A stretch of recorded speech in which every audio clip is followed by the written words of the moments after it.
Hemos estado llevando a la serie que se llama Me Seréis Testigos. Ya hemos pasado 16 temas donde el Señor ha hablado en nuestras vidas, ¿verdad?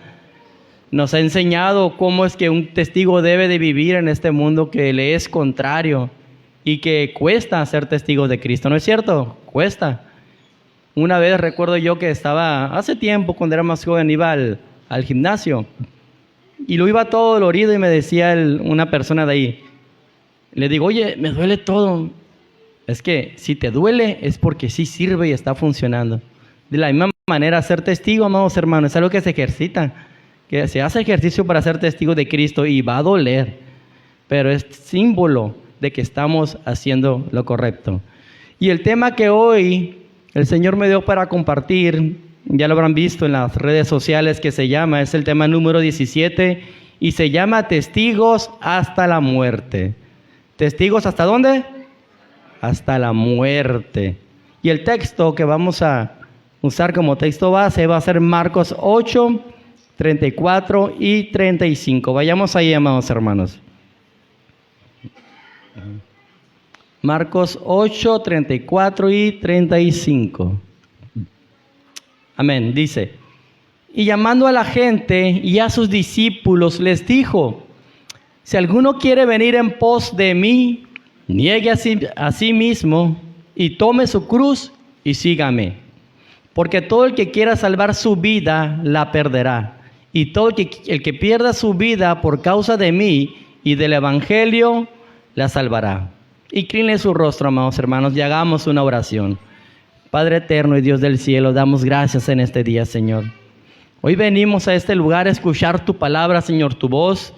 No queremos escuchar la voz de quien se para enfrente, Señor. Queremos escuchar tu voz porque eso es lo que hemos venido en este día, Señor. Yo te pido de mi parte, Señor, que me ayudes, me des el denuedo, Señor. Que tu Espíritu Santo no solo esté en mí, sino sobre de mí, Señor, para que Él sea hablando a estas almas que vienen deseosos de tu palabra, Señor.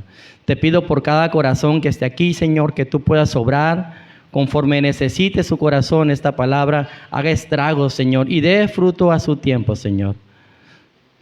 En tus manos está todo, Señor. Te damos gracias en el nombre de Jesús y decimos amén. Fíjese, hermano, que a lo largo de la historia de la iglesia primitiva así han sido llevados a muchas persecuciones, a muchos martirios, muchos tormentos por el simple hecho de ser cristianos. Padecieron. ¿Por qué? Porque vivían de una manera a los que los demás no les agradaba, eran contrarios. Y fueron expuestos varias veces a que renegaran de su fe para alejarse y sacrificaran a los ídolos, que es símbolo de irse al mundo, dejar a Cristo, ¿verdad? Mas, sin embargo, miramos varias historias donde varios mártires decidieron perder sus vidas que negar a Jesús. Prefirieron ellos morir a sus propias vidas para ganar su vida en la eternidad con Cristo. Y una de las más reconocidas y la primera persecución que se vio de la iglesia da lugar en el año 67 bajo la mano de Nerón. Él fue el sexto emperador de Roma. Este monarca reinó por el espacio de 5 años de una manera tolerable, o sea, más o menos. Pero luego dio rienda suelta al mayor desenfreno y a las más atroces barbaridades. Entre otros caprichos diabólicos, ordenó que la ciudad de Roma, fíjese, fuera incendiada. Orden que fue cumplida por sus oficiales, por sus guardas y por sus siervos. Dice que mientras que la ciudad estaba en llamas, él subió a la torre de Mecenas, tocando la lira y cantando el cántico del incendio de Troya, declarando abiertamente que deseaba la ruina de todas las cosas antes de que él muriera. Además del gran edificio del circo, muchos otros palacios y casas quedaron destruidos. Varios miles de personas perecieron. Perecieron las llamas o se ahogaron en el humo, o quedaron sepultados bajo la ruina.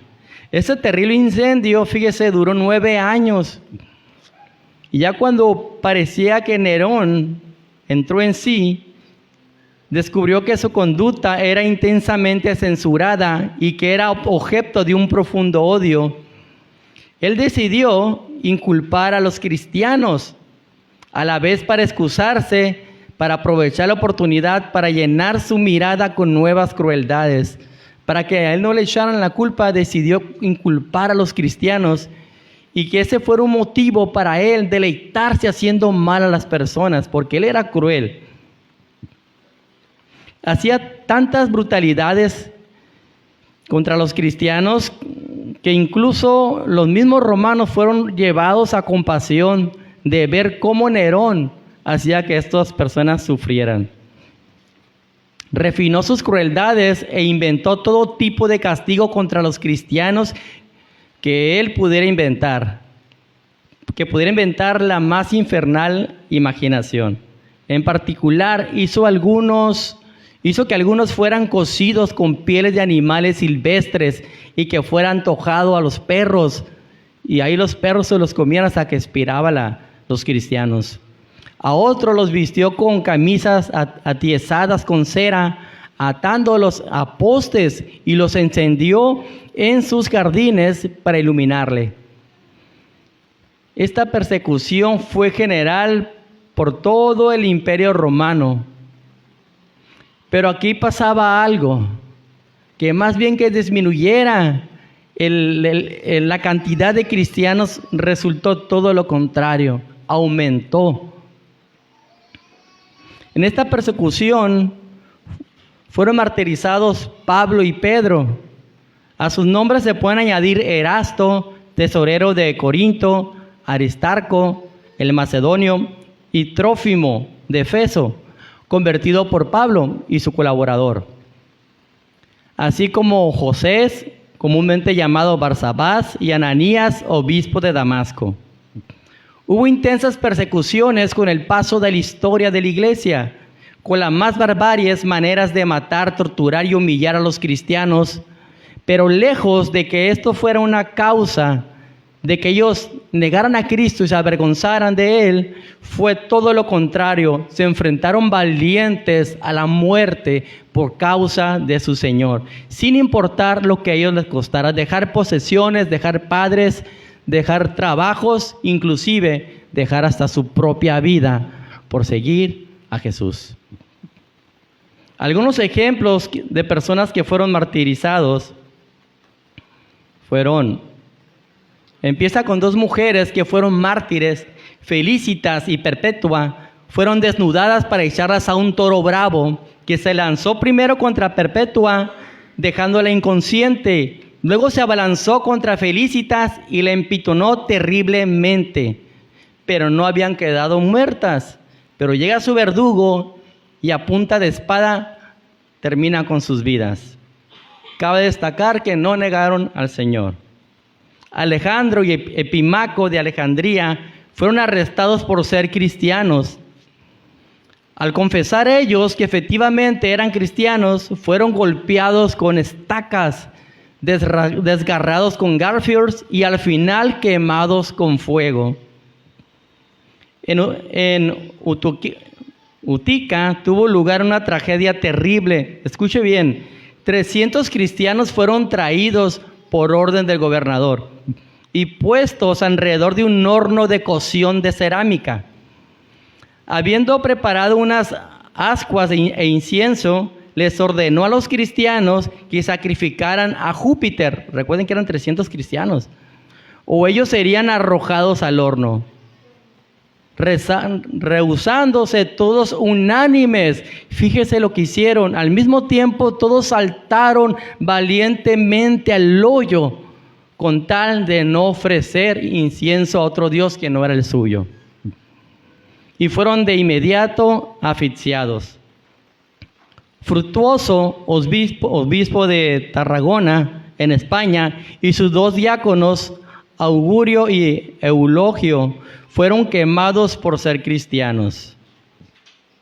Alejandro, Malco y Prisco, 3 cristianos de Palestina y una mujer del mismo lugar, se acusaron voluntariamente. Ahí ellos nadie los llevó. Voluntariamente se acusaron de ser cristianos, por lo que fueron sentenciados a ser devorados por tigres, sentencia que fue ejecutada. Máxima, Donatila y Secunda, 3 doncellas de Tuburga, recibieron como bebida hiel y vinagre, fueron duramente flageladas, atormentadas sobre un patíbulo y frotadas con cal, asadas sobre unas parrillas, maltratadas por fieras y finalmente decapitadas. Todas estas personas cristianas, todas fueron cuestionadas sobre seguir a Cristo. Se les dio la oportunidad de conservar su vida si negaban a su Señor, si negaban ser cristianos, si dejaban su cruz. Pero ¿saben qué? Valiente. Estos cristianos primitivos decían, no, yo seguiré a mi Señor, perdiendo así su vida con tal de ganar la vida eterna. Y el texto que vamos a estar leyendo, amados hermanos, vamos a empezar a leer desde Marcos 27. Es un poco largo, hasta donde acaba el capítulo. Voy a empezar. Marcos 8:27.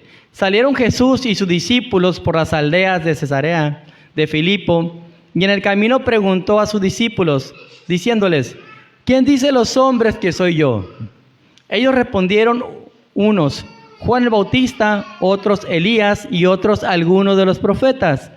Entonces él les dijo, ¿y vosotros quién decís que soy? Respondiendo Pedro le dijo, tú eres el Cristo. Pero él les mandó que no dijesen esto de él a ninguno. Y comenzó a enseñarles que le era necesario el Hijo del Hombre padecer mucho y ser desechado por los ancianos, por los principales sacerdotes y por los escribas, y ser muerto y resucitar después de 3 días. Esto le decía claramente. Entonces Pedro le tomó aparte y comenzó a reconvenirle. Pero él, volviéndose y mirando a los discípulos, reprendió a Pedro, diciendo, quítate delante de mí, Satanás, porque no pones la mira en las cosas de Dios, sino en las de los hombres. Y llamó a la gente y a sus discípulos y les dijo, si alguno quiere venir en pos de mí, niéguese a sí mismo y tome su cruz y sígame, porque todo el que quiera salvar su vida la perderá, y todo el que pierda su vida por causa de mí, del evangelio, la salvará. Porque ¿qué aprovechará el hombre si ganare todo el mundo y perdiere su alma? ¿O qué recompensa dará el hombre por su alma? Porque el que se avergonzare de mí y de mis palabras en esta generación adúltera y pecadora, el Hijo del Hombre se avergonzará también de él cuando venga en la gloria de su Padre con los santos ángeles. Y el 9:1 también va ligado a esta parte y dice, también les digo, de cierto os digo que hay algunos de los que están aquí que no gustarán la muerte hasta que hayan visto el reino de Dios viniendo con poder. Vamos a continuar. Vamos a mirar 4 puntos principales, hermanos, en esta enseñanza. Vamos a ver que nosotros como cristianos, como testigos de Jesús, ¿cuál es el motivo por el que nosotros somos testigos de Cristo? Y pues todos sabemos que es aquella confesión de Pedro, ¿verdad? Vamos a ver qué es lo que debemos de hacer para ser sus testigos. También vamos a ver que Jesús anuncia la verdadera vocación o la verdadera misión del Mesías, que era lo que realmente era lo que iba a hacer, si era lo que el pueblo judío quería o era otra cosa. También vamos a ver que Jesús enseña que el verdadero testigo tiene que negar su vida hasta la muerte, debe tomar su cruz para seguirle. Y como por último, vamos a ver el resultado de no ser un fiel testigo hasta la muerte de Cristo, es decir, de no testificar del Señor. Y vamos a empezar. El motivo por el cual debemos de ser cristianos. Anteriormente a esto, miramos cómo Jesús alimenta a 4,000 personas, de las cuales Él tuvo compasión y con un milagro hizo que se reproducieran los alimentos y todos fueron saciados. Más adelante miramos a unos fariseos que pedían señal del cielo para decirles que Él era el Mesías, que Él era el Salvador de los judíos y del mundo. Mas sin embargo Jesús les dijo que no les era dada señal. Después miramos cómo da la vista a uno que era ciego. Cómo Dios da la vista. Y entonces ya llega este momento donde le dice a sus discípulos que qué decía la gente que Él era. A Jesús, amados hermanos, le interesaba saber la opinión pública de qué es lo que la gente decía de Él, para saber qué había en sus corazones. Él ya lo sabía, pero quería que sus discípulos también lo supieran. Querían que conocieran lo que tenían en su corazón respecto a Jesús, en qué punto lo tenían de su vida. Y en Marcos 8:27 dice, salieron Jesús y sus discípulos por las aldeas de Cesarea de Filipo, y en el camino preguntó a sus discípulos, diciéndoles, ¿quién dice los hombres que soy yo? Fíjese que el resultado fue realmente alarmante, porque la misma palabra nos dice que no tenían ni siquiera idea de quién era el que les hablaba ahí enfrente. Sí habían estado con Jesús, había hecho milagros, les había alimentado, hablaba bonito, les enseñaba una buena ley moral para que pudieran llevarlo en sus vidas. Mas sin embargo no sabían quién era el que estaba hablando. Sabían que era un enviado de Dios, así como un profeta, así como Juan el Bautista. Mire lo que dice la respuesta de los discípulos en el 28 dice, ellos respondieron, unos Juan el Bautista, otros Elías y otro alguno de los profetas. Es decir, no tenían la más mínima y remota idea que el dador de vida estaba enfrente de ellos. Miraban una persona como ellos estaban acostumbrados a ver, hablando de la palabra de Dios y haciendo milagros. La gente o algunos de los seguidores de Jesús tenían una errónea idea sobre la identidad de nuestro Señor. El Marcos 6:14, no vaya ahí, yo lo voy a leer, y 15 dice, oyó el rey Herodes la fama de Jesús, porque su nombre se había hecho notorio, y dijo, Juan el Bautista ha resucitado de los muertos, y por eso actúa en él estos poderes. Pensaban que era Juan el Bautista. Otros decían, es Elías. Y otros decían, en el 6:15, es un profeta o algunos de los profetas. Fíjese que tanto los Herodes como la muchedumbre pensaban que era otro más de los que pregonaban la palabra de Dios, de los que ya había visto en el Antiguo Testamento. Es otro. Tal vez porque lo habían visto hacer milagros como lo hacía Elías.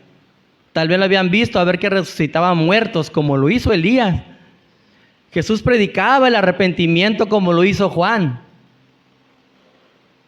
Pero como no estaba llevando esa función que debería llevar al que ellos estaban esperando, no lo relacionaban con él. Analicemos a Juan el Bautista, predicador elocuente con denuedo y predicaba sobre el arrepentimiento y sobre el reino de Dios. Nuestro Señor pues hacía lo mismo. Elías pues igual. Señales, hacía que lloviera, se quitaba la lluvia. Y por lo que ya hablamos, ¿verdad? Que resucitó muertos. Jesús también lo hacía. Es decir, que Jesús para ellos, para la gente, no era lo que estaban esperando en sus vidas. Y sabe, hermanos, cabe hacer una pregunta. Para ti, ¿quién es Jesús? ¿Es quien estás esperando en tu vida? ¿Es tu ayudador? ¿Estás esperando que te haga un milagro? ¿Estás esperando que te sostenga económicamente, que te dé un trabajo, que traiga una familia a sus pies? ¿Quién es Jesús para ti? Para muchos es un milagrero. Para otros, un maestro que tiene buena ley moral. Pero para ti, ¿quién es? ¿Quién es Jesús? Tal vez sepamos que es Dios por lo que la palabra dice. pero no lo creamos, porque nuestras vidas demuestran lo contrario.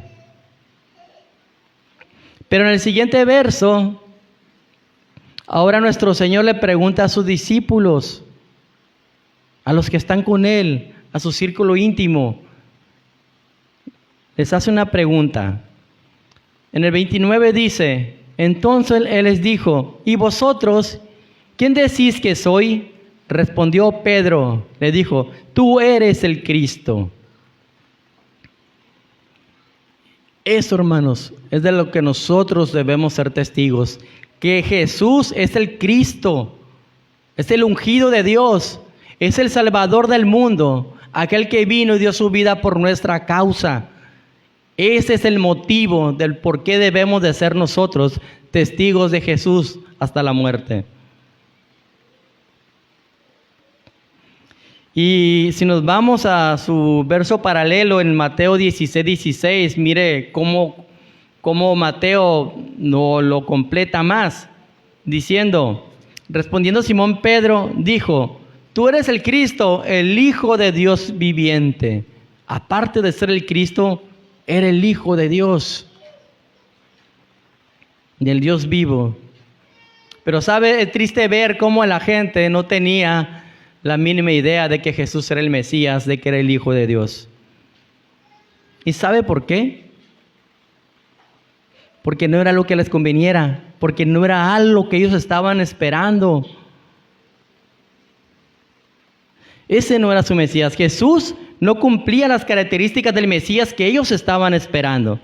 En primer lugar, esperaban a alguien guapo, descendiente de David, poderoso, que llegara a punta de espada y echara a los romanos fuera, que los tuviera en cautiverio, que los matara, además hasta cobrarles tributo, hacer lo mismo que hacían con ellos.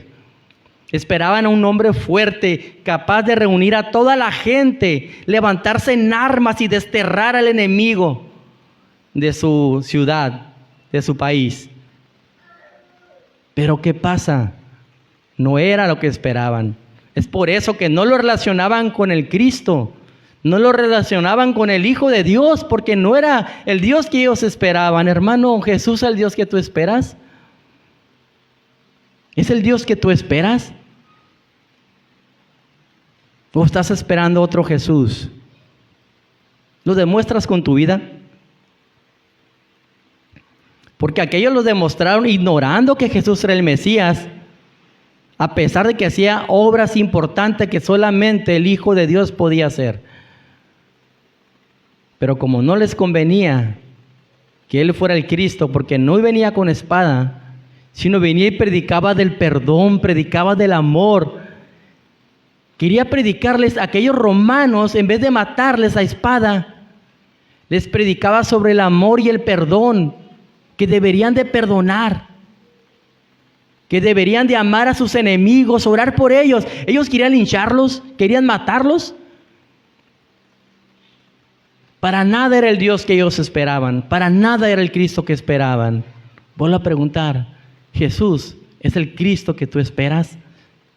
¿O esperas uno que eche afuera a tus enemigos, uno que siempre te está alimentando, te esté lleno tu refrigerador?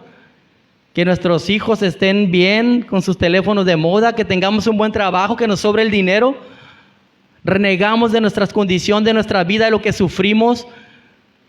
Decimos, no, tú no eres el Dios que yo espero. Mi Dios es un Dios de poder, que aquel que tiene la obligación de sustentar todas mis necesidades. Por eso espero a otro Jesús, no al Jesús que me dice que debo de bendecir a aquel que me maldice. Hermano, ¿a qué Jesús esperas tú?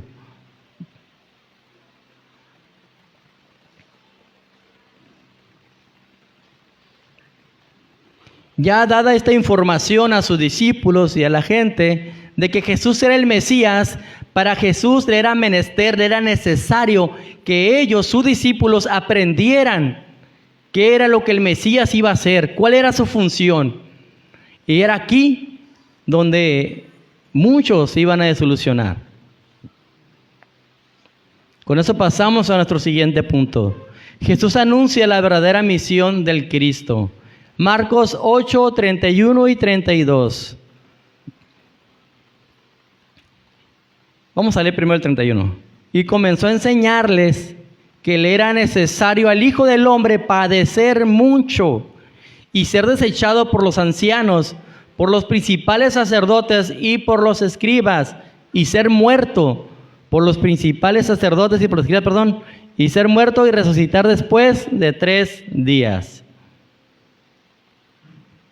Les empezó a revelar qué es lo que el Cristo que tanto esperaban debía de hacer. ¿Y cuál era esa misión? Que le era necesario padecer mucho. La palabra necesario del original da el sentido de hacer algo por obligación, por mandato de alguien más. En este caso, a Jesús el Padre le había mandado ¿qué? Padecer, sufrir mucho. Le era necesario padecer al Señor. Por eso que definitivamente Jesús no cumplía con las expectativas de los judíos para ser su Mesías.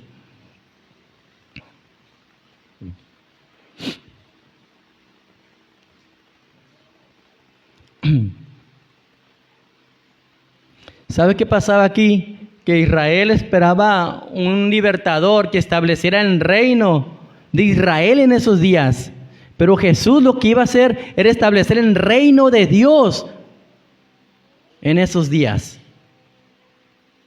No era el reino que esperaba Israel que fuera restablecido en esos tiempos. No era que Israel se iba a poner imponente, fuerte. Como en el Antiguo Testamento siempre estaban acostumbrados a que llegaba un libertador y los rescatara. Jesús vino a establecer el reino de Dios. ¿Y cómo lo haría?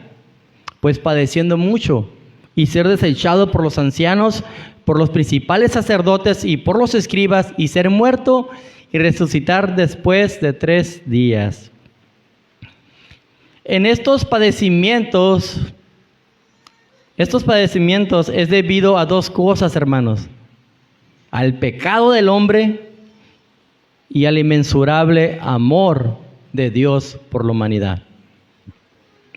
Sabemos que la paga del pecado es la muerte, y solamente alguien de testimonio irreprensible y puro es capaz de pagar toda esa deuda que teníamos toda la humanidad por causa del pecado. Y esta era la misión del Cristo: pagar esa deuda, rescatarnos de la esclavitud del pecado, no de los romanos. Cristo vino a pagar la deuda de los pecadores por medio de su sacrificio sustituto. Esta misión del Mesías ya había sido declarada, hermanos. Solamente que el pueblo de Israel había sido ciego, como lo sigue siendo hasta ahora, tapando sus ojos en Isaías 53, donde claramente habla el Señor, la misión del Mesías. Mire lo que dice Isaías 53, 10. Formaba parte del buen plan del Señor aplastarlo y causarle dolor. Sin embargo, cuando su vida sea entregada en ofrenda por el pecado, tendrá muchos descendientes, disfrutará de una larga vida, y en sus manos el buen plan del Señor prosperará. Era necesario que fuera machacado, aplastado, destrozado, molido por causa de nuestros pecados, para que en un futuro estuviéramos con Él. La culminación de la misión del Mesías sería su resurrección. Jesús les declaraba a sus testigos, a sus discípulos, lo que le era necesario padecer por la salvación de la humanidad. Hermanos, esta es una de las causas principales por la cual nosotros debemos de ser testigos de Cristo hasta la muerte. Un testigo que cuente lo que sabe, lo que ha oído de nuestro Señor y de lo que ha visto. Eso debemos de hacer todos nosotros que nos decimos seguidores de Cristo, que nos decimos cristianos. Contar de lo que Él hizo en la cruz, para que así las demás personas se acerquen al Señor y sean sus testigos también.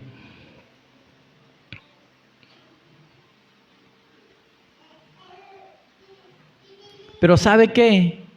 como desde el principio con la serpiente hasta estos días, siempre habrá oposición en los planes del Señor.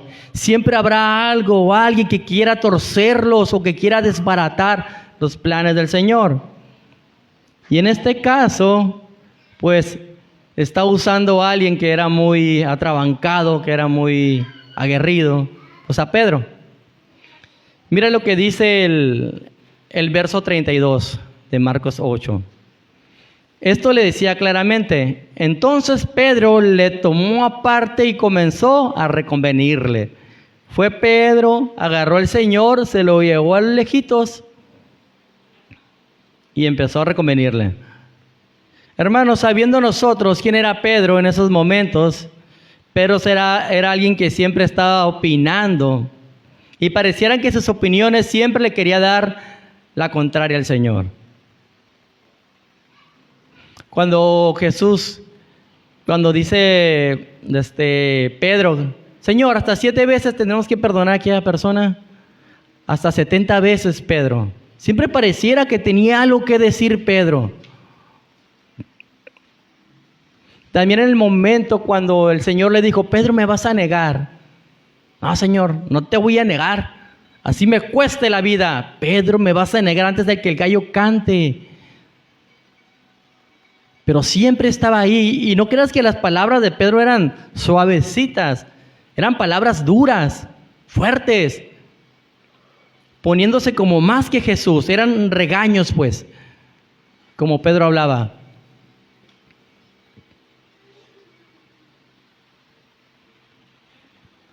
En Mateo 16:22, Pedro le dice al Señor, ten compasión de ti.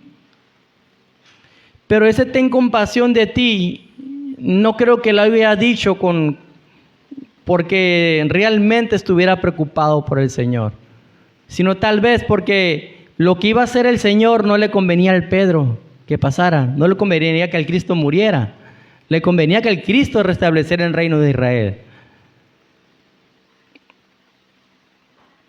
Fíjese, hermano, que la palabra reconvenirle, en la mayor parte de las versiones de la Biblia lo traducen como reprenderle. ¿Y cuál era el motivo de la reprensión? Pues que Pedro quería que Jesús castigara a espada a los romanos, que quería que Jesús restableciera el reino judío, pero si moría, pues sus planes se vendrían abajo. Hermanos, ¿cuántos somos como Pedro? Que el Señor quiere hacer su voluntad en tu vida, y nosotros no queremos porque vamos a padecer, porque vamos a sufrir. Decimos, no, Señor, yo no quiero sufrir. Apártame de mí esa situación. Y empezamos a reconvenir al Señor. No, Señor, no quiero pasar por esto. Señor, ¿por qué está sucediendo esto?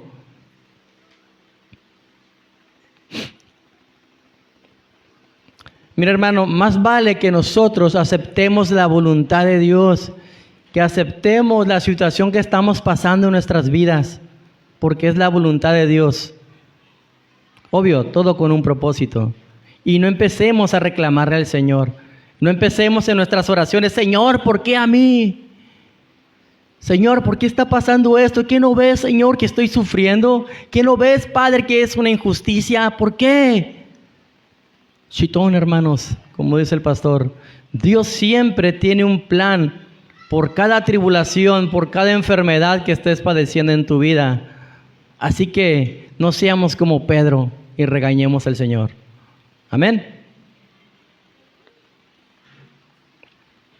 ¿Por qué? ¿Por qué no debemos de hacerlo? Porque como Pedro fue reprendido por su oposición, también nosotros podemos.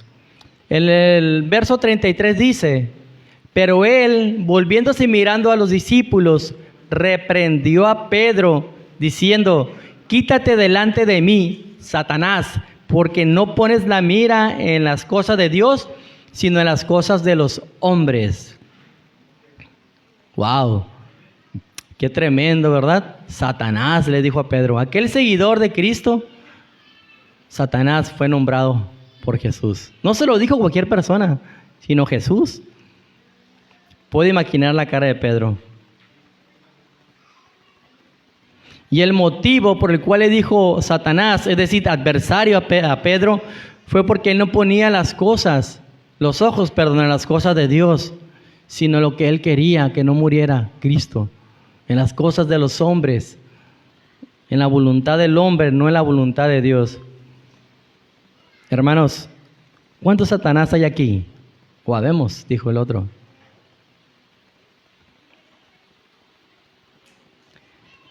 Y si no somos Satanás, ¿por qué a veces hemos puesto mejor la mirada en las cosas de los hombres? Es decir, en nuestros pensamientos. ¿Por qué a veces pensamos que es mejor nuestra decisión que lo que el Señor nos ha dicho? Ahí somos Satanás. Mire, la versión de la Biblia lenguaje sencillo, en el mismo verso lo lee así. Pero Jesús se volvió y frente a todos sus discípulos regañó a Pedro. Pedro, estás hablando como Satanás. Apártate de mí, pues no entiendes los planes de Dios. Y fíjese en esta frase, te comportas como cualquier ser humano. ¿Cuántos tienen aflicción aquí? ¿Nadie? ¿Cómo se comportan? ¿Como cualquier ser humano? Sino sabiendo que Dios obra en esos planes, ¿verdad? En esas tribulaciones, en esas aflicciones que tenemos. Pues Pedro pensaba que solamente era derrota y que Dios no iba a obrar a través de lo que Jesús iba a padecer. Porque su mirada no le alcanzaba más allá. Es allí donde la fe tiene que intervenir. Cuando nosotros miramos, amados hermanos, que no vemos más allá, que ya no podemos más ni dar un paso, los ojos de la fe deben de estar bien puestos, mirando al consumador de la vida, aquel que fue capaz de dar toda su sangre por nosotros, de que Él tiene el poder para sacarnos adelante. Que sí, vamos a padecer, vamos a sufrir, pero como fieles testigos, ahí vamos a estar cumpliendo la voluntad del Padre. Porque el cristianismo, amados hermanos, en este mundo solamente es la universidad del dolor, aquellas que nos graduará el día que estemos en la presencia de Dios. Somos llamados a sufrir por voluntad de Dios para alcanzar la estatura del varón perfecto. Así que la próxima vez que usted tenga un padecimiento, un sufrimiento, recuerde que si empieza a reconvenir a Dios que porque está pasando esto, puede ser reprendido como Pedro. Amén. Pero como cantábamos hace rato, bajo tus alas tendremos la paz, ¿verdad? ¿Qué es estar bajo las alas del Señor? ¿Decir que Dios tiene alas? ¿Verdad que no? Sino estar en su presencia, estar en oración, que Él nos da las fuerzas para seguir adelante, a pesar de cualquier situación que estés pasando, ya sea económica o por sanidad.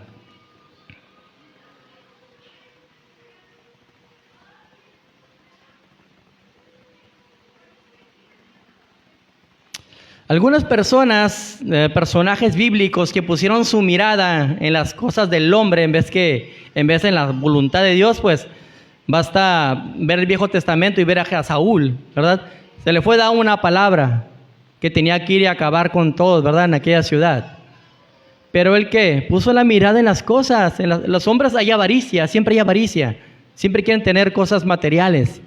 Y él quitó su mirada de la voluntad de Dios y ¿qué hizo? Miró la vista de los hombres, miró esas vacas gordas, los tesoros. ¿Y qué pasó? Es más, hasta al parecer tuvo compasión del enemigo, se creyó más bueno que Dios. No mató a ese rey. Y fue reprendido y fue quitado de su cargo, amado hermano. Así que si tú eres un servidor y te opones a la voluntad de Dios, ahí está, amados hermanos, tengamos cuidado.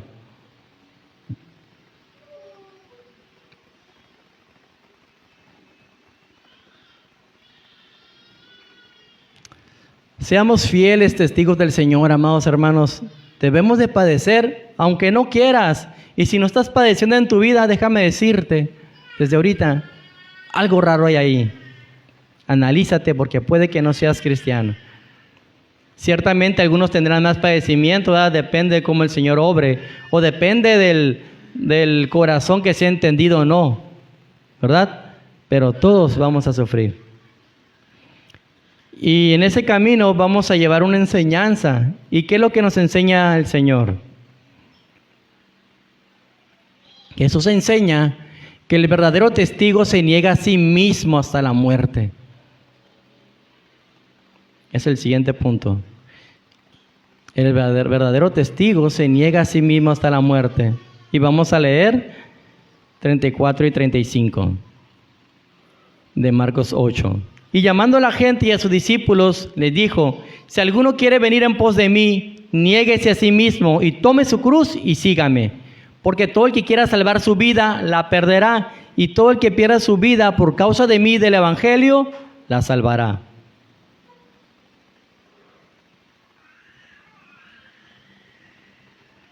La expresión ir en pos de mí da por entendido que le está hablando a unos discípulos que si alguno quiere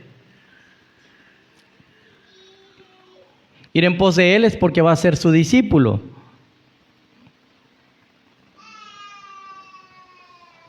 ¿Y sabe usted que el verdadero testigo va en pos de su maestro? ¿Va en pos de Jesús? Después de que nuestro maestro ve la reacción de Pedro cuando le contó su futuro, le fue necesario dejar en claro una cosa, que solamente Él, el Cristo, es capaz de reprender a alguien más. No el que le sigue a Cristo, como hoy muchos lo hacen. Muchos de sus testigos, de sus pastores, empiezan a regañar al Señor. Y aquí, ni aunque seas el Papa, le dijo a Pedro, ¿verdad? Yo soy el único que te puede reprender, no tú a mí.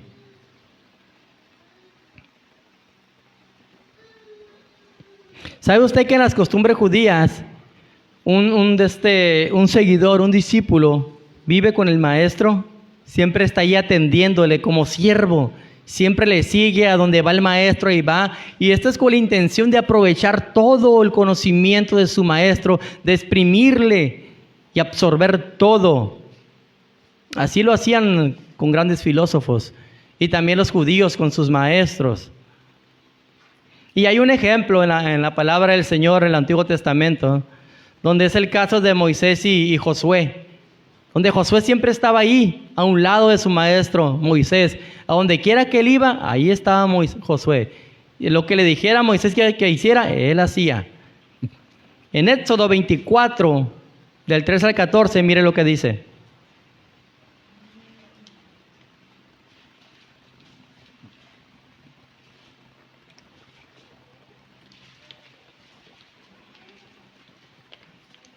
Dice, y se levantó Moisés con Josué, su servidor, se levantó, o sea, fue, y Moisés subió al monte de Dios, y dijo a los ancianos, esperarnos aquí hasta que volvamos a vosotros. Y aquí Aarón y Hur estaban con vosotros, el que tuviera asuntos, acuda a ellos. Perdón. Si recordamos lo que era el monte de Dios en aquellos tiempos, relámpagos, la voz de Dios, estruendo, tan temible era ese lugar que a la vista de los judíos del pueblo de Israel decían, no, ve tú, habla con Dios, nosotros acá de lejitos. Pero aquí podemos ver a Josué subiendo este monte, siguiendo a su maestro, a pesar de lo tremendo que era estar en ese lugar, a pesar que la santidad de Dios lo pudiera consumir, la voz de Dios que le podría hacer temblar. Imagínese ese cuadro. Mas sin embargo, él siguiendo a su maestro. ¿Se dan cuenta? La actitud de un seguidor hacia su maestro.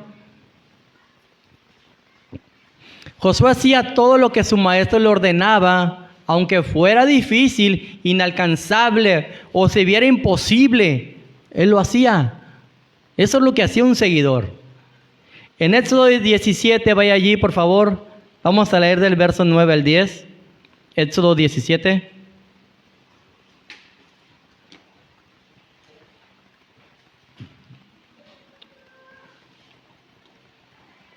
Vea lo que fue capaz de hacer este muchacho por seguir a su maestro. Y dijo Moisés a Josué: escógenos varones y sal a pelear contra Amalec mañana, y yo estaré sobre la cumbre del collado y la vara de Dios en mi mano. E hizo Josué como le dijo Moisés, peleando contra Amalec, y Moisés y Aarón y Hur subieron a la cumbre del collado. ¿Qué hizo Josué? Dijo: no, Señor, manda a alguien más. No, Señor, yo no quiero padecer por esa batalla, Señor. No, yo no quiero sufrir. Yo no quiero tener problemas. Yo no voy. Manda a otro. Manda a Caleb. No dijo eso, ¿verdad? Fue a la batalla. ¿Por qué? Porque Moisés era su maestro y él era su seguidor. ¿Y qué hizo? Fue en pos de su maestro y obedeció a su maestro. Eso era lo que el maestro Jesús esperaba de sus discípulos. Ese mismo corazón. Nosotros somos así, hermanos, como Josué. No sé, hermanos, si el Señor ya te habrá dicho por ahí: hey, tienes que servir. No, Señor, manda otro. Manda a mi hermanito de un lado. Que te diga el Señor: hey, tienes que hacer todo por estar en la iglesia. No, Señor, manda otro. Yo no quiero. Hey, sé valiente, ve y predica ya. Tal vez te hablen en un centro de rehabilitación que vayas y prediques, no sé qué sé yo. Que te diga: congrégate. Haz esto, haz el otro. Y tú: no, Señor, no. Manda a otro. ¿Eres seguidor de Cristo? ¿Eres capaz de padecer tormento por Cristo? ¿O que mande a otro? Hermanos, desgraciadamente hoy en día hay muchos que se dicen discípulos de Cristo, pero no van en pos de Él, sino van adelante de Él y quieren que Cristo les siga. Quieren enseñar a Jesús. ¿Y cómo lo hacen? Torciendo la palabra de Dios, torciendo las Escrituras. Y te venden un Cristo milagrero que es capaz de restablecer tu matrimonio, y sí lo es, pero no es por eso que lo debes de seguir, sino por otras cosas. Te venden un evangelio de la prosperidad, de que no vas a padecer. Esos falsos seguidores van enfrente de Cristo y quieren que Cristo cumpla la voluntad de quien lo sigue. Eso es lo que hoy se predica, amados hermanos. Hoy, como dicen tantos, hace poco miré el video de donde está esta mujer bailando y cantando, inventando bailes cristianos. Nada que ver, hermano, nada que ver. La palabra, los judíos en la oración a Dios eran muy celosos.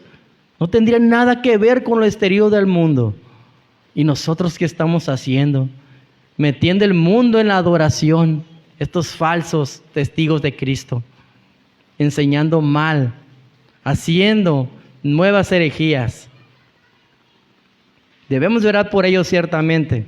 Pero como ayer decía el pastor, debemos de darnos cuenta de lo que está sucediendo en la iglesia alrededor del mundo para orar por ella.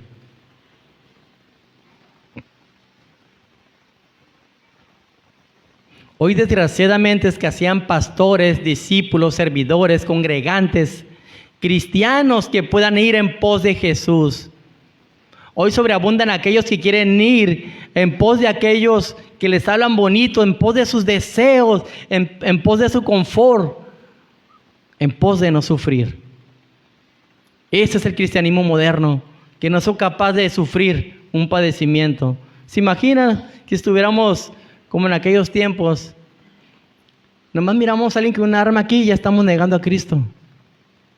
¿Se imaginan? No somos ni una pizca de lo que era la iglesia en aquellos tiempos. No somos testigos hasta la muerte como lo eran esos hombres y mujeres. Hasta niños, hermanos. Había una niña llamada Blandina, creo que como de 15 años, que la tenían ahí y había otros cristianos y las ponían a sufrir juntos. Y esta niña, en medio de que lo torturaban, diciendo: no reniegues del Cristo, solo sufrirás un momento, no reniegues de tu fe. Motivaba a los cristianos para que no murieran, para que no negaran al Señor, aún en sus padecimientos, hermanos. Duró mucho viva esta muchachita, le sacaban los brazos, los volvían a acomodar, los volvían a hacer. Nunca negó el Señor y al contrario, guió a otros ¿a qué no negarán del Señor? Yo me pregunto, mis hermanos, ¿cómo somos nosotros? ¿Somos como esta niña? Que a pesar de lo que estamos viviendo no nos negamos del Señor y animamos a los demás a que no lo hagan.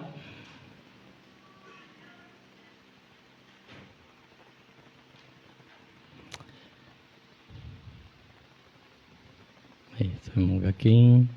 Ya.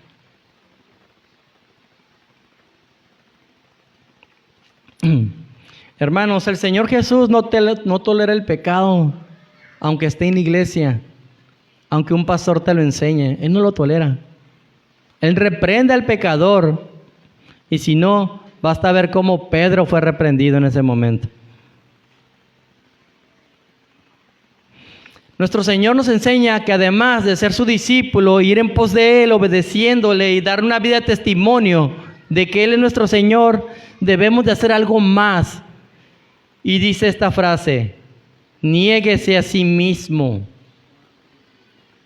La palabra niéguese del griego aparneomai se traduce como negar totalmente, como abjurar. Y abjurar es retratarse, renegar a veces públicamente, ya sea de una creencia o compromiso que antes se ha profesado o asumido. Te podría decir, no, yo estaba casado antes con la religión antigua, ¿no? No, voy a jurar de eso ahora ya no, me retracto, ahora soy cristiano, ahora sí sigo a Jesús. Precisamente es lo que Jesús le estaba diciendo. Niéguese a lo que ustedes son y cambien su mentalidad. En el sentido en que nuestro Señor la usa, esta palabra es para fomentar la autonegación de sus seguidores, de las creencias que cada uno de ellos lleva o de la voluntad propia. Mire, a la gente a la que Jesús les predicaba, ¿recuerdan que Él vino a predicar a lo que se había perdido? Que es el pastor de las ovejas. Ok. Él le publicaba desde publicanos a maestros de la ley, hasta ladrones, prostitutas, asesinos, violadores. A todos esos les estaban diciendo, niéguense a sí mismos. Aparte, él también le predicaba a religiosos, también le decían, niéguense a sí mismos. Y además completa diciendo esto, y tome su cruz y sígame. Esta frase tan importante que Cristo dice, todos los que quieren ser sus seguidores deben de tomar su cruz. Pero una persona que no quiere seguir a Cristo es muy difícil que cargue su cruz. Porque tomar la cruz, hermanos, es símbolo de un caminar rumbo a la muerte, es símbolo de ser guiado por aquel que te lleva a un lugar para entregar tu vida. O sea, no es algo bonito. Les hablabas en aquellos tiempos a alguien, la cruz, y no hacían relación con algo religioso, con algo bonito, con liberación. No, era muerte, y la peor de las muertes, humillación. Y si agarrabas a un judío que era muy religioso, sabía que al morir en un madero, esa persona iba a ser maldita. Ahora imagínate, estos escuchando, decir al maestro, toma tu cruz y sígame. Decir, muérete y esté maldito por seguirme. ¿Sabes que a veces cuando seguimos a Cristo nos hacemos malditos para los demás? Porque su pensamiento es antagónico a Jesús, es diferente, es contrario.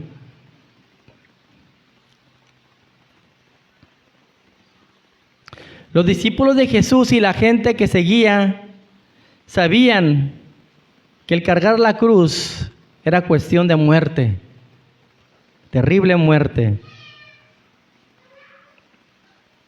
¿Qué es tomar la cruz?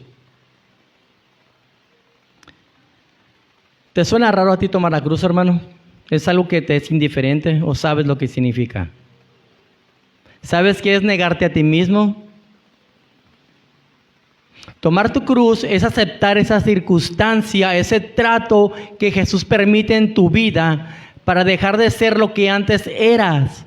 Es aceptar ese proceso de transformación de un pagano, de un enemigo de Dios, a un fiel testigo de Cristo. Pero te debes de negar y tomar tu cruz primeramente. Hay un ejemplo en la Biblia de una persona que tuvo la oportunidad de tomar su cruz, de ser un testigo fiel de Cristo, pero no quiso. Y es aquel joven rico que tenía bastantes posesiones en un tiempo. Tuvo mucho dinero. En Marcos 10:21 yo lo leeré, dice así: entonces Jesús, mirándole, le amó y le dijo: una cosa te falta, anda, vende todo lo que tienes y dalo a los pobres, y tendrás tesoros en el cielo. Y miren lo que dice: y ven, sígueme tomando tu cruz. ¿Cómo lo iba a seguir? Tomando su cruz. Todos sabemos cómo termina esta historia. ¿Cómo terminó? No quiso tomar su cruz. Se quiso quedar con las posesiones. A pesar de que aparentaba una vida entregada a Dios desde su juventud, que cumplía todos los mandamientos, todas las reglas, todos sus estatutos, pero el corazón no le pertenecía a Dios, sino a sus riquezas. Él, sabiendo que al dejar todo eso, iba a padecer, iba a sufrir, y eso era cargar la cruz, y eso es lo que él no quiso. ¿Cuántos de nosotros, una vez más, tenemos situaciones que no queremos cargar? Yo tengo varias, hermanos, pero con la ayuda de Dios vamos a seguir adelante. El corazón de este joven quedó expuesto, ya que se inclinaba hacia las riquezas materiales, hacia las cosas de la vista de los hombres.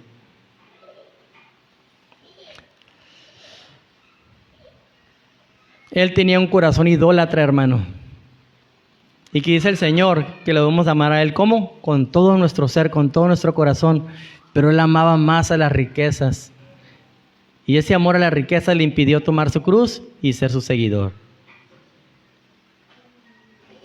Y hacía falta esa cosa. Y a ti, hermano, ¿qué te hace falta para seguir a Jesús?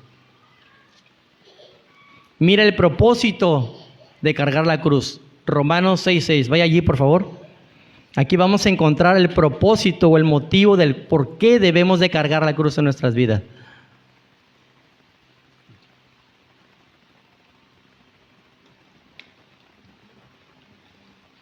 Romanos 6:6. Sabiendo esto, que nuestro viejo hombre fue crucificado juntamente con él, para que el cuerpo del pecado sea destruido, a fin de que no sirvamos más al pecado. No servir más al pecado, amado hermano. Todo el que toma su cruz, sigue a Jesús, y en ese seguimiento a Jesús, Él pone reglas, digámoslo así, pone su palabra, en la cual nosotros nos santifica, nos purifica y dejamos el pecado atrás. Pero primero es necesario, ¿qué? Tomar la cruz y seguir a Jesús.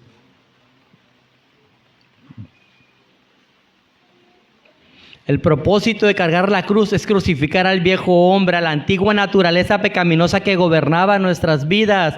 Es crucificar a ese borracho, a ese orgulloso, a ese vanidoso, a ese adúltero, a ese drogadicto, a ese pecador. Ese es el motivo de cargar la cruz. Ese es el propósito de cargar la cruz, para crucificar nuestras vidas. Y el cargar la cruz y crucificar nuestras vidas nos lleva al reino de Dios, pero solo a través de circunstancias no muy gratas. ¿Cómo vamos a entrar en el reino de Dios? Padeciendo mucho, hermanos, sufriendo. No hay otra manera. En Hechos 14:22 dice: confirmando los ánimos de los discípulos, exhortándoles a que permanecieran en la fe y diciéndoles: es necesario que a través de muchas tribulaciones entremos en el reino de Dios. Y muchas tribulaciones entra a cargar la cruz, hermano. ¿Cuántos quieren estar en el reino de Dios? Yo quiero. Carga tu cruz y sigue a Cristo.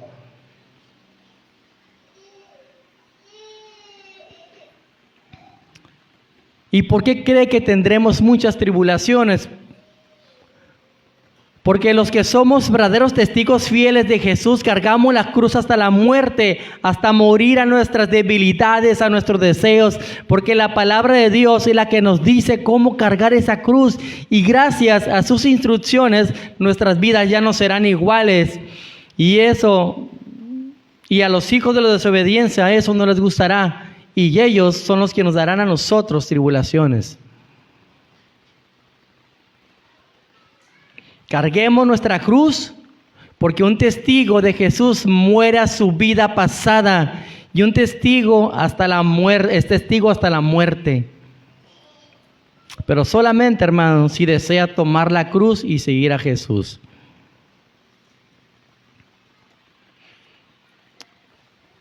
Hay un resultado para aquellos que sí cargaron la cruz y aquellos que no. Mire, en Mateos 8:35 nos dice: porque todo el que quiera salvar su vida la perderá, y todo el que pierda su vida por causa de mí y del evangelio la salvará. Entiéndase que el que quiera salvar su vida son aquellas personas que no quisieron cargar la cruz. Perderá su vida. El que quiera salvar su vida la perderá. ¿Qué significa esto?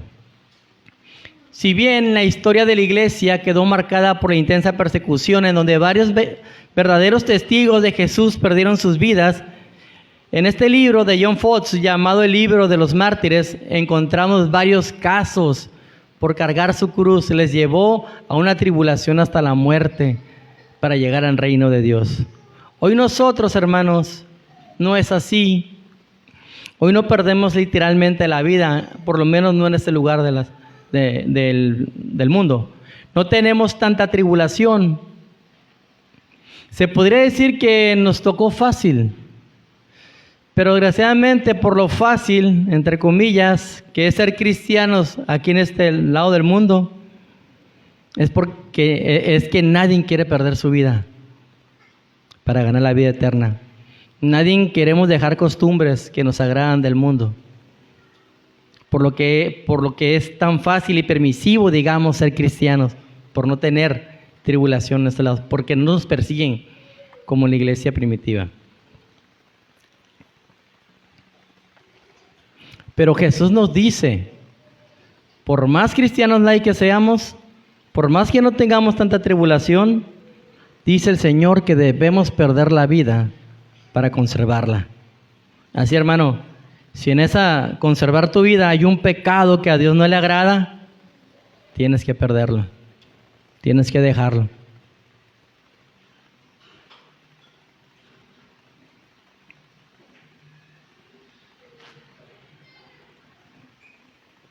Hay un ejemplo, a veces nosotros cuando éramos, por lo menos yo, cuando andaba en el mundo, cuando no era cristiano, yo llevaba una vida de desenfreno, la verdad. Y aún en mi casa y tomábamos borracheras, cosas que hacía una persona que no conoce a Dios, ¿verdad? Pero cuando uno viene al cristianismo, ese estilo de vida tiene que cambiar. Y mire lo que dice Lucas 14:26. Lo voy a leer para apurarnos. Si alguno viene a mí y no aborrece a su padre y su madre y mujer e hijos y hermanos y hermanas, y aún también su propia vida, no puede ser mi discípulo. Santo Dios. ¿Qué era lo que hacíamos en nuestras vidas pasadas? Yo ya conté lo que yo hacía. Tú debes de tener en tu mente lo que hacías.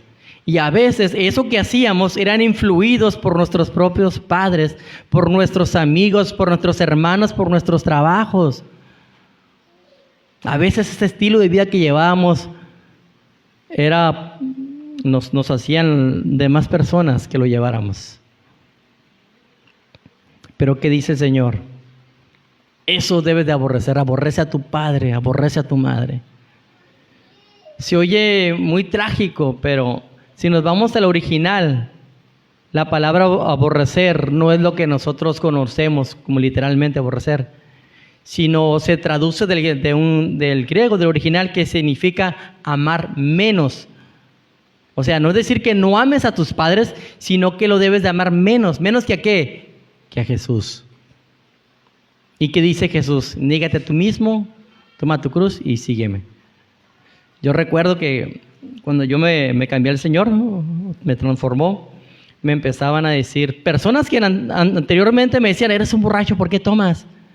Ahora me estaban diciendo, no sé por qué no tomas, no sé por qué tu religión no te deja tomar. Así eran, fíjense. ¿Cómo ven? ¿Y saben qué? Yo amé menos a esa persona y amé más a Jesús, porque soy su seguidor. Yo no sé, amado hermano, qué persona a ti te quiere hacer algo que hacías en el pasado, pero ahora tú ya sabes qué tienes que hacer. Aborrecerle, amar menos a esa persona por cumplir la voluntad de Jesús y seguirle siendo un testigo hasta la muerte. Porque la consecuencia de conservar una vida, digamos, mundana, es la muerte, una separación entre nosotros y Dios. Muchos dijeran, Señor, hermano, siendo salvo, pues soy salvo siempre. Bueno, recordemos que también la palabra muerte significa separación del hombre con Dios. Hay momentos en la vida de un cristiano que se separa de Dios por causa del pecado. Y tal vez en esa vida pasada es el pecado que ahora estamos cometiendo. Y eso nos da muerte. Pero también entiéndase la audiencia que el Señor le estaba hablando. Eran muchas personas que no eran convertidas. Y a eso les decía, recuerden que eran prostitutas, que eran publicanos, que eran asesinos. ¡Ey! Deja eso, porque en medio de ello, de su ámbito, del ambiente que ellos se movían, habían personas que les incitaban a hacer esas cosas. Y a eso debían de aborrecer para ganar su vida. Jesús hace un llamado y nos dice que nos fijemos y evaluemos el resultado de conservar la vida o perderla.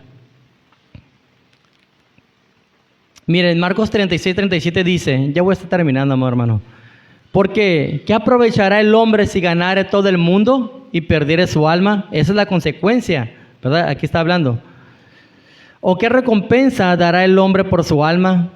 El alma es lo que importa, amados hermanos. Es lo que está en juego. Su destino está en un juego, dependiendo de la decisión que tomemos. Podría ser que alguien de aquí esté valorando volver al mundo. Yo te digo, mire la consecuencia, porque puedes perder tu alma. Y sabe, hermanos, lo que demostramos cuando decidimos conservar nuestras vidas pasadas, ¿qué es lo que demostramos? Demostramos que no somos unos fieles testigos de Jesús y que nos avergonzamos de Él y de su evangelio.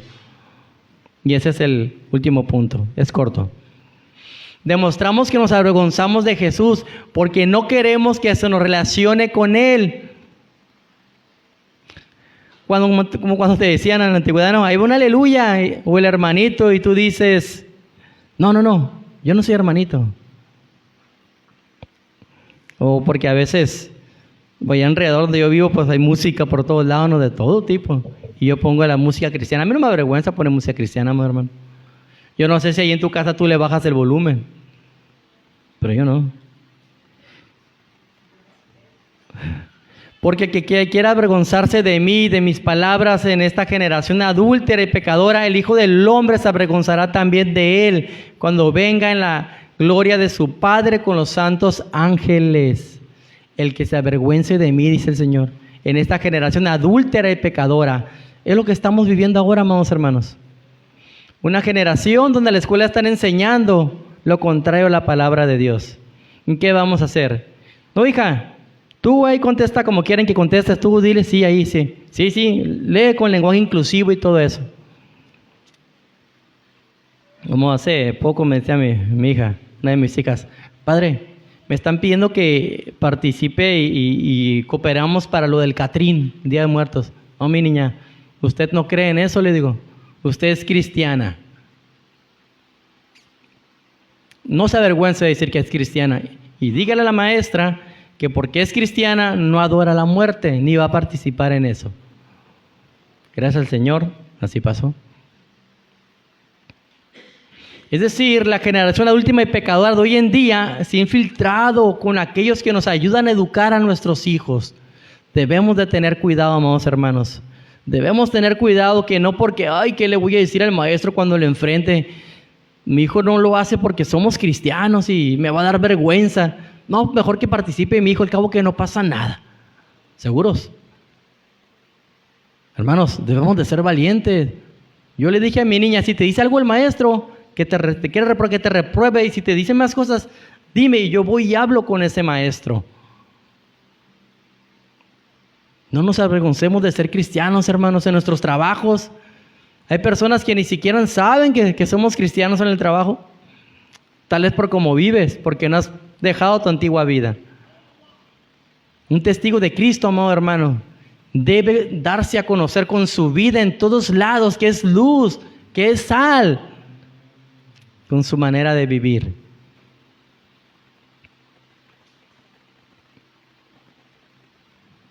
Y fíjate, si nos llegamos a avergonzar de nuestro Señor en este mundo, lo que va a pasar.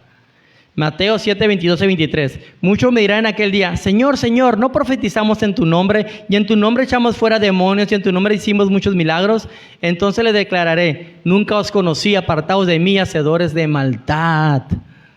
Aunque te diga su testigo, te avergonzaste de mí, yo me avergüenzo de ti. Nunca te conocí. Terrible consecuencia. Por más que hagamos obras de un ministro, por más que parezca que eres un buen cristiano, por más que parezca que tomas tu cruz, pero si no la cargas realmente, si solo la arrastras, entonces el Señor te va a decir, apártate de mí. Así que, hermanos, seamos diligentes, carguemos nuestras cruces, sigamos a Jesús y muramos al viejo hombre, porque eso nos llevará a tener una eternidad en la gloria venidera de Cristo. En Marcos 9:1 continúa Jesús diciendo, porque corresponde el mismo mensaje. Les digo la verdad, algunos de los que están aquí ahora no morirán antes de ver el reino de Dios llegar con gran poder. Eso se los decía por lo que eran Jacobo y Juan y Pedro, que iban a ver el reino de Dios cuando en la transfiguración y eso. Solamente lo quise comentar porque va ligado a la enseñanza. Conclusión, amado hermano, y digan gloria a Dios. Hermanos, más vale la pena sufrir por Cristo. Vale la pena cargar la cruz y morir a nosotros mismos. Esto solo será por un momento. Mire lo que dice Romanos 8:18, lo leeré en la Biblia, lenguaje sencillo. Escuche lo que dice. Estoy seguro de que los sufrimientos por los que ahora pasemos no son nada si los comparamos con la gloriosa vida que Dios nos dará junto a Él. Pero para ello tenemos que morir a esta vida. Para ello tenemos que ser testigos hasta la muerte. Los mártires de la historia cristiana sabían que valía la pena el sufrimiento causado por cargar su cruz y no titubeaban cuando tenían que entregar su vida. Ellos no se avergonzaban de Cristo, no lo negaban, sino todo lo contrario, gritaban a garganta abierta, Jesús es mi Señor. Aplicación. Debemos de ser testigos de Cristo, reconociendo que Él es nuestro Dios y nuestro Mesías, y que por ello debemos de agradarle con nuestra vida. Debemos testificar que Él sufrió, Él pagó el precio del pecado. Él murió en esa cruz por nosotros. Él fue maltratado por los suyos, despreciado y desechado por nuestra causa. También debemos de amar al Señor de tal manera de ser testigos hasta la muerte, negándonos a nosotros mismos, muriendo nuestra vieja vida, con tal de ganar a Cristo. Hay que esforzarnos por cargar la cruz, porque sinceramente pesa 1 tonelada la cruz, pero vale la pena cargarla. Debemos de perder la vida, debemos de amar menos a todas aquellas personas que nos quieren alejar de Dios, con tal de ganar a Cristo. Nunca, hermano, pero nunca te avergüences de vivir como tu maestro. por más burlas que te hagan, por más padecimientos que sufras, nunca niegues tu cruz ni a tu Señor. Te voy a pedir que te pongas de pie.